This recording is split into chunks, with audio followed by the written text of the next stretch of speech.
Welcome back, everyone. Today, we're going deep on indigenous peoples from around the world. Sounds fascinating. It is. You sent over this incredible collection of reports from IWGIA. Ah, yes, the International Work Group for Indigenous Affairs. Right. They covered 2008 and 2009, and I think it'll be really eye-opening to see what was happening back then. Like a snapshot in time. Exactly.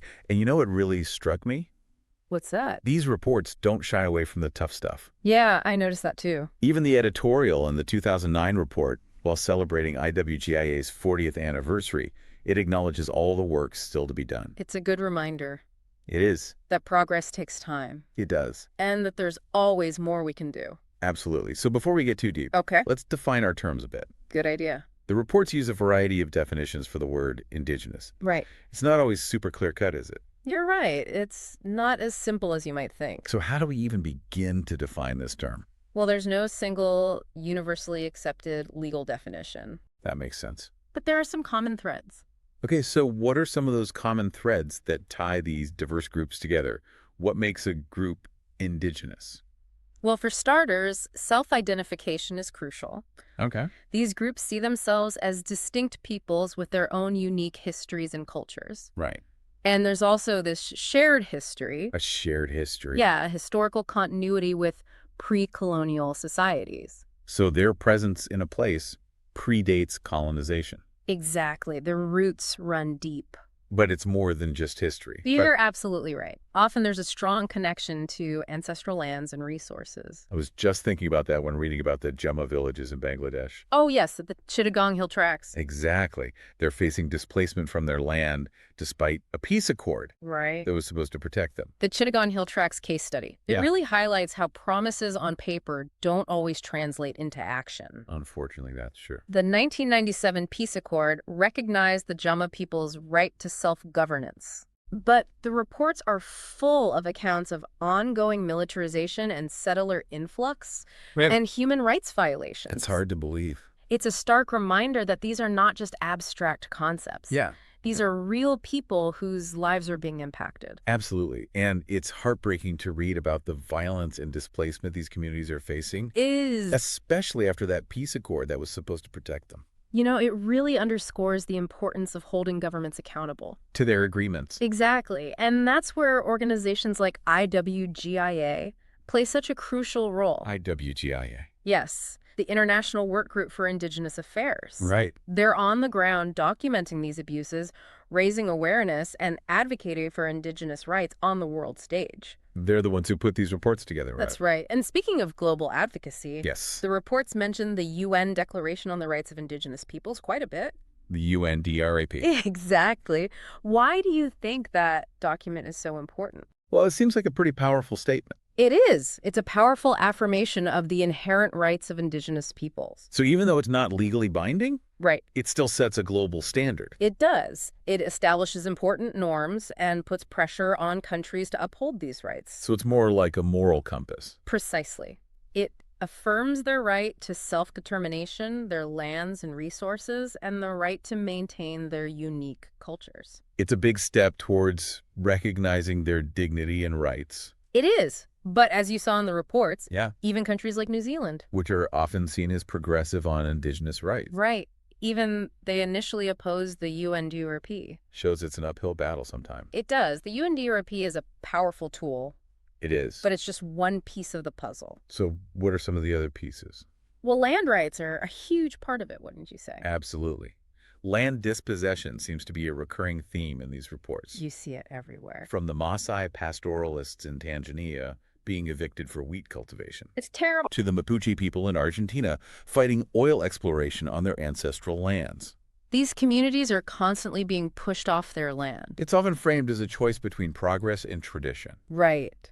But these reports show us it's not that simple. It's much more nuanced than that. For many indigenous people, land is about more than just economics Yeah, it's about their very identity and their spirituality. and their way of life. It's about their culture. It's everything. There's a story in one of the reports Oh, yes, I remember that one. about a community whose sacred site was threatened by a mining project. Heartbreaking. It really highlights the emotional and cultural stakes involved in these conflicts. Absolutely. It's not just about money. Not at all. These are places of deep spiritual significance. And cultural heritage. Exactly. And they're being threatened by development. So we've talked about the Americas. Yes. And a bit about Africa. Right. These reports cover a huge geographical area. They do. From the Americas to Africa to Asia and Oceania. Despite all these diverse cultures and locations. Yeah. Did you find any common threads in the challenges these communities face? Absolutely.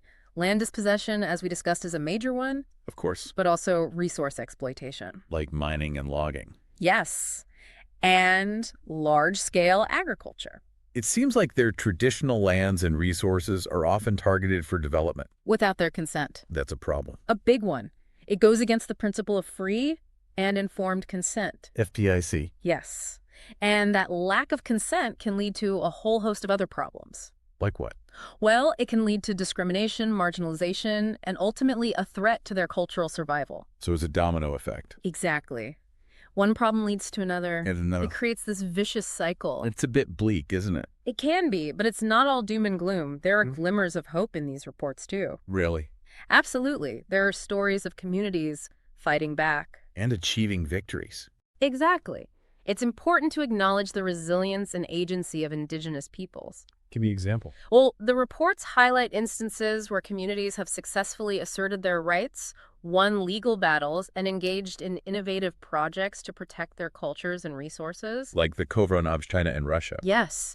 They took the government to court over fishing rights. And won. Exactly. It shows that Indigenous communities are not just victims, they're actively shaping their own destinies. They're fighting for their rights. Challenging injustice and asserting their self-determination. That's inspiring. It is. And part of that fight involves revitalizing their cultures. Can you give me an example of that? Sure. The Sanang people in Namibia, Yes. they're working to preserve their traditional knowledge by bringing elders together to share their wisdom with younger generations. It's beautiful how they're passing down that knowledge. It is. It's about ensuring that their cultures and languages don't disappear. They're keeping their heritage alive. Exactly. And it's not just about the past. What do you mean? The Rama and Creole people in Nicaragua, Yes. they've developed their own autonomous plan for development and administration of their territory. Oh. They're blending traditional knowledge with modern technologies. So they're taking the best of both worlds. Exactly. It's a reminder that Indigenous peoples are not stuck in the past. They're active participants in shaping their own future. Precisely. And they're doing it in a way that respects their traditions and values. It's amazing to see these communities taking charge. It is. It's a powerful reminder of their strength and resilience. So these reports highlight some serious challenges, Yeah. but they also offer a message of hope. Absolutely. Indigenous peoples around the world are not giving up. They're fighting for their rights They're their cultures. and their future. Exactly. And their fight is our fight. What do you mean? The issues they face, from climate change to social justice, are global issues. They affect us all. They do. We're all interconnected. So before we dive into specific regions, what stood out to you personally in these reports? What surprised you? Honestly, the thing that struck me most was the role of women. Women. Yes. The reports are full of stories of women leading the charge, advocating for land rights, protecting sacred sites, and preserving cultural knowledge. Like the Mural women in Cameroon. Yes, they protested the government's imposition of a leader on their community. Wow. They demanded their right to choose their own representatives. That takes a lot of courage. It does. It shows that women are often at the forefront of these struggles. Even when they face extra risks. Absolutely. Their voices and perspectives are essential. We need to hear their stories. We do. They remind us that even in the face of immense challenges, ordinary people can make a difference. Their stories are so inspiring. They are. They show us the power of courage, resilience, and the human spirit. So as we go deeper into these reports, Yes. I want to ask you, the listener, why should you care about the struggles of Indigenous peoples?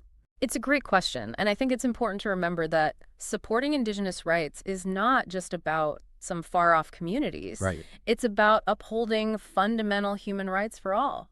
And recognizing the value of cultural diversity. Exactly, and learning from different ways of knowing and relating to the world. It's about recognizing our shared humanity. And our interconnectedness. We're all in this together. We are. And as we delve deeper into these reports, I think you'll find that the experiences of Indigenous peoples have a lot to teach us. About resilience. Yes, and adaptability. And the importance of living in harmony with nature. Exactly. These are lessons we can all benefit from. Okay, so with that in mind, let's turn our attention to the Americas. Sounds good. The reports offer some fascinating insights into the unique challenges and triumphs of indigenous peoples in that region. It's a complex and fascinating story. From the Arctic to the Amazon, Right. indigenous communities in the Americas are facing a whole range of issues. From land dispossession and resource exploitation to cultural assimilation and political marginalization. But they're also leading the way in terms of resistance, innovation, and cultural revitalization. It's a story of both struggle and hope. So let's dive in and see what these reports reveal about the diverse experiences of indigenous peoples in the Americas. I can't wait. These reports on the Americas really take you there, don't they? They do. It's like you're right there with these communities. Experiencing their struggles. And their triumphs. Yeah, the reports cover such a wide range of issues. They really do. From land rights to resource extraction to Political representation. and cultural revitalization. It's a lot to unpack. One thing that really jumped out at me, What's that? the impact of these huge development projects. Yeah, like mining in Peru or... Those massive dams in Brazil. Right. The reports showed just how much these projects can displace communities and disrupt their way of life. And damage the environment, too. Absolutely. It's almost like history repeating itself, isn't it? Sadly, it often feels that way. The same patterns of exploitation and displacement. The report on Canada's Northwest Territories was particularly interesting. Oh, yes. What stood out to you from that one? It talked about how important hunting, trapping, and fishing still are for so many communities up there. Right. But those activities are being threatened. By development. And climate change. Especially climate change. Yeah, the melting sea ice is having a huge impact. On the environment, of course. But also on traditional ways of life. For the Inuit communities who've relied on the ice for centuries? It's a stark reminder that climate change isn't some abstract concept. It's affecting real people right now. Absolutely. And it's not just the Arctic either. No. The Muskegon region of Honduras faces similar challenges. Deforestation. Loss of biodiversity. All linked to the lack of secure land rights for Indigenous communities. Like a chain reaction, isn't it? Exactly. You can't address one problem without considering the others. Everything's connected. It's a complex web of interconnected issues. But it's not all bad news, is it? No, there are bright spots, too. Communities are fighting back. They're organizing, demanding their rights. The report on Colombia was inspiring. How so? It talked about how indigenous groups are uniting to demand an end to the violence. Violence. From paramilitary groups and resource extraction companies. They're facing a lot of threats. They are, but they're standing up for themselves. It's a testament to their courage and resilience. It really is. And it's happening in so many other countries, too. Like where? Chile. The Mapuche people are fighting for autonomy and recognition of their ancestral lands. And, of course, the Zapatistas in Mexico. Ah, yes, the Zapatistas. They've become a symbol of indigenous resistance worldwide. They're a real inspiration. It's not just about demanding rights, though, is it? No, it's about creating alternatives. Building a different kind of future. Rooted in their own cultures and values. Like the San people in Namibia. Yes. They're working so hard to pass down their traditional knowledge to the younger generation. It's beautiful. It is. It's about keeping those traditions alive. And the Rama and Creole people in Nicaragua? They're amazing. They've developed their own plan for managing their territory. Combining traditional knowledge with modern technology. It's a powerful example of how indigenous communities are blending the old and the new. They're not stuck in the past. They're shaping their own futures. And they're doing it in a way that respects their heritage. It's about finding that balance, isn't it? Between tradition and progress. Between the wisdom of the past. And the tools of the present. Like the Maya Quechua in Guatemala. Yes. They're advocating for their traditional knowledge to be incorporated into the management of protected areas. It just makes sense, doesn't it? It does. Indigenous knowledge systems have so much to offer. Centuries of observation and adaptation. They hold valuable insights into ecological processes. And sustainable resource management. Imagine if we could tap into that wisdom. We could learn so much. About how to protect the environment. And live in a more balanced way. These reports really drive home the point that these challenges aren't just happening in some faraway place. They're global issues that affect us all. Indigenous peoples are often on the front lines of climate change. And biodiversity loss. And social injustice. Their experiences offer valuable lessons for everyone, about resilience, adaptability. and the importance of respecting the interconnectedness of all living things We need to listen to their voices and learn from their wisdom. if we want to create a more just and sustainable future for everyone. So as we delve deeper into these reports, I want to ask you, the listener, a question. Okay. What can we do to support Indigenous peoples in their struggles? What actions can we take to stand in solidarity with them? It's a crucial question, and I think the first step is education We need to learn about the histories and cultures of Indigenous peoples, and the challenges they face today. and we need to listen to their voices. Really listen, not just when it's convenient, but when it challenges us to think differently. To see the world from a different perspective, Exactly.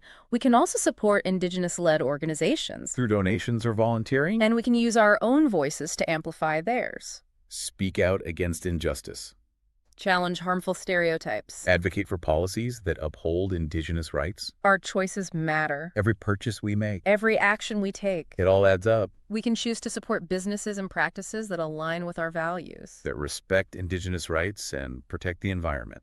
It's about making conscious choices in our daily lives. These reports have given us so much to think about. They have. And as we move into the final part of our deep dive, I'm curious to hear your final thoughts. Okay. What are the key takeaways for you? What do you hope our listeners will remember long after this episode is over, For me, it's the incredible resilience of Indigenous peoples. despite centuries of oppression? They continue to fight for their rights, their cultures, their futures. They're not just victims of history, They're active agents of change shaping their own destinies. and offering alternative visions for a more just and sustainable world Visions that we can all learn from. and be inspired by.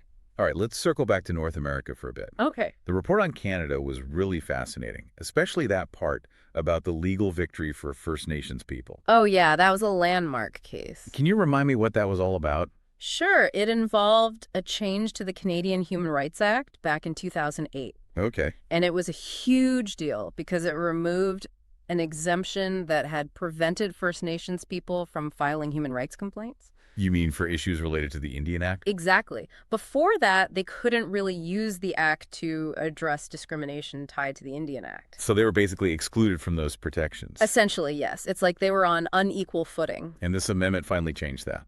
It did. It put them on equal footing, legally speaking. That's amazing. But I remember the report also mentioned something about the government's initial approach to this amendment. They tried to make these changes without actually consulting First Nations communities. Yeah, that was a big point of contention. It seems kind of backwards, doesn't it? It highlights the importance of meaningful consultation and consent. Not just making changes from on high. Exactly. It's about involving Indigenous communities in the decisions that affect their lives. It's about true partnership. Absolutely. And And that's something that needs to happen everywhere. not just in Canada. Right. The reports from the United States also emphasize that point. Even though there have been some positive steps. Like the apology to the stolen generations in Australia. Right. Indigenous peoples in the U.S. still face major challenges. In healthcare, education, economic opportunity. The section on healthcare funding for Native American communities was especially concerning. It's a dire situation. Clinics closing, people being denied basic care. It's hard to believe that's happening in a wealthy country like the U.S. It really exposes those deep-seated inequalities. Inequalities that are often rooted in historical injustices. Like forced removal from their lands and the suppression of their cultures. Exactly. And those injustices have lasting consequences. The report also touched on that legal battle over the mismanagement of trust funds. Ah, yes. Those funds held by the U.S. government for Native American tribes. It's a long and complicated story. And a very frustrating one. It seems like there's this deep mistrust between many Native American communities and the government. And rightfully so. Broken promises, treaty violations. It's a cycle that needs to be broken. But it's not just about the past, is it? No, the report also highlights the ongoing struggles to protect sacred sites. From development projects and resource extraction. Like the fight to protect Bear Butte in South Dakota.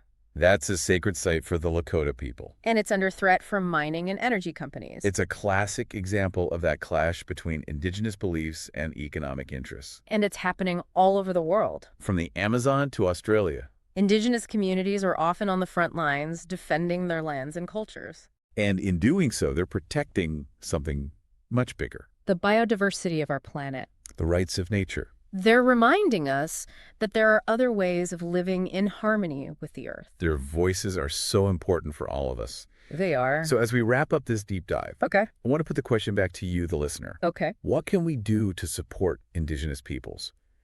How can we be allies in their struggle for justice and self-determination? It starts with education. Learning about their histories and cultures. And the challenges they face today. We need to listen to their voices. Amplify their stories. And support Indigenous-led organizations. We can donate, volunteer, raise awareness. And make conscious choices as consumers. Support Indigenous businesses, artists, and cultural producers. Every action we take, No matter how small, it all adds up. we can make a difference. These reports have shown us the resilience, Strength. the wisdom of Indigenous peoples. They're facing immense challenges, But they're not giving up. and neither should we. Thank you for joining us on this deep dive. It's been a pleasure. We hope you've learned something new.